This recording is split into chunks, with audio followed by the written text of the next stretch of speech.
Assalamualaikum warahmatullahi wabarakatuh. Halo anak-anak, bagaimana kabarnya hari ini? Ibu doakan semoga kalian semua sehat ya. Amin. Kembali lagi dengan Ibu Sabira Sulistiani pada mata pelajaran IPS. Hari ini kita akan melanjutkan pembelajaran kemarin, yaitu tentang materi interaksi sosial bentuk disosiatif. Setelah kemarin kita belajar mengenai interaksi sosial asosiatif, sekarang kita akan belajar mengenai interaksi sosial disosiatif. Nah, dalam pembelajaran ini, Ibu harap kalian dapat memahami bentuk interaksi sosial disosiatif dan juga dapat menjelaskan solusi dari kasus interaksi sosial disosiatif. Baiklah, interaksi disosiatif merupakan interaksi sosial yang mengarah ke bentuk perpecahan. Jadi, kalau disosiatif itu mengarah ke perpecahan atau merenggangkan solidaritas. Nah, jenisnya itu ada 3. Yang pertama, kompetisi. Yang kedua, kontravensi. Yang ketiga, pertentangan atau konflik. Baiklah, kita ke yang pertama terlebih dahulu. Kompetisi. Kompetisi adalah bentuk interaksi sosial disosiatif yang mana perorangan atau kelompok saling berlomba meraih tujuan, yaitu berupa keuntungan yang sama melalui persaingan yang sportif. Contohnya apa? Contohnya, jadi bentuk kompetisi itu ada 2 ya anak-anak.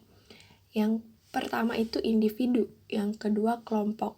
Contohnya yang individu itu misalnya dalam pemilihan OSIS.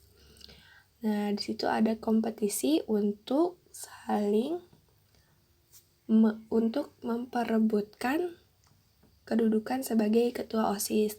Lalu contoh yang individu lainnya pemilihan presiden, pertandingan bulu tangkis tunggal putra atau tunggal putri, dan sebagainya. Selanjutnya, misalnya contoh kompetisi dalam kelompok yaitu pertandingan sepak bola, pertandingan voli, pertandingan bola basket, dan lain sebagainya.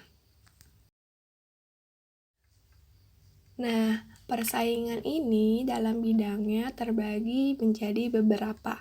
Yang pertama, persaingan ekonomi. Yang kedua, persaingan budaya. Yang ketiga, persaingan kedudukan.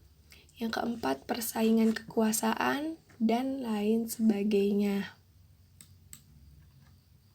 Baik, kita ke kontravensi. Kontravensi itu apa? Kontravensi merupakan sikap mental yang tersembunyi terhadap orang lain atau terhadap unsur kebudayaan suatu golongan tertentu, tetapi masih disembunyikan. Nah, kontravensi ini ditandai gejala ketidakpastian mengenai diri seseorang dengan perasaan tidak suka, tetapi masih disembunyikan. Contohnya apa? Contohnya misalnya, OSIS di sekolah kalian punya rencana terhadap suatu kegiatan. Namun ada salah satu kelas tidak setuju dengan rencana kegiatan tersebut karena menurut mereka itu tidak sesuai. Nah, maka dari itu muncullah rasa tidak suka atau benci, namun masih disembunyikan. Jadi tidak diutarakan. Nah, kontravensi ini juga dapat ditemui di dunia politik, di mana masyarakatnya di mana politikusnya tampak akrab, namun ada sikap-sikap lain yang tersembunyi di antara mereka. Nah, pada akhirnya sikap-sikap tersebut dapat menjadi sebuah berubah menjadi kebencian sampai menjadi pertentangan atau pertikaian.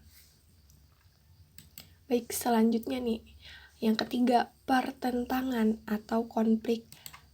Konflik itu merupakan sebuah proses individu atau kelompok yang berusaha memenuhi tujuannya dengan menentang pihak lawan yang disertai ancaman dan kekerasan. Nah, akibat dari konflik ini sangat negatif ya anak-anak. Misalnya rusaknya harta benda, hilangnya korban jiwa, luka-luka, bahkan kebahagiaan yang terampas. Nah, itulah pembelajaran hari ini. Terima kasih telah menonton hingga akhir video. Selanjutnya